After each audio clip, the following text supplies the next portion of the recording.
Sinister গাড়ি নিয়ে এভাবে ডিরেক্টলি এনিমিশনে ঢুকে যাওয়াটা was not a good decision by the player and that's why এখানে কিন্তু প্রেশার হয়ে যাচ্ছে কিছুটা। ওকে, একটা মলি কিন্তু থ্রো করা যেতে পারে, এখান থেকে মলোটপটা থ্রো করা হলো, গ্রেনেড করা হলো, এখানে কিন্তু হয়েছে একটা। সিনিস্টার পেছনে চলে যাচ্ছে না এখন আপাতত, নিজেকে এখান থেকে কিছুটা সময় দিতে হবে। বাট ডেথ স্টর্ম সে এখান থেকে বলতেছে কিসের সময় আর কিসে কি সময়, এখন খালি ওয়ান স্পোর্টসেরই এন্ড সময় এখান থেকে তারা কিন্তু কাজে লাগাইতেছে ভালোই। অলরেডি তারা এখান থেকে ফুল স্কোয়াড কিন্তু ওয়াইপ আউট করে দিল and they have taken a total of 4 elimination.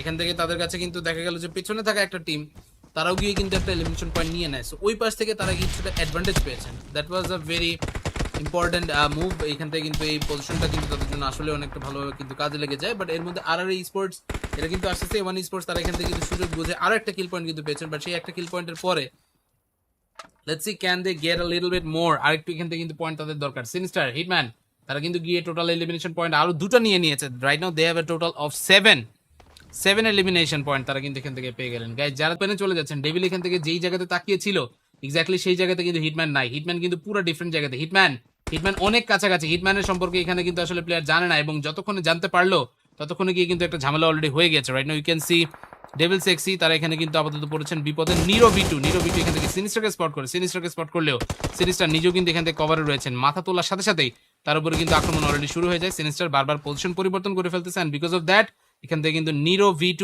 Devil sexy তাদের উপরে কিন্তু সার্ভাইভ করাটা অলমোস্ট ইম্পসিবল হয়ে কিন্তু দাঁড়াচ্ছে। এদিকে ডেথস্টর্মকে রিকভার করা দরকার, রিভাইভ এই মুহূর্তে না হলে কিন্তু বিপদ হয়ে যেতে পারে। নিরো তিনি কিন্তু এই মুহূর্তে আছেন একাই এই জায়গাটাতে, তার টিমমেটরা কিন্তু আলাদা পজিশনে অলরেডি চলে যায়, যে কারণে আর চান্সেস কিন্তু নাই। সিনিস্টার এগেইনস্ট 1v1টা কিন্তু নিতে হতে পারে। তার আগে রাউডি দুর্দান্ত একটা নকআউট কিন্তু বের করে ফেলেছেন। Rowdy will kill that player eventually.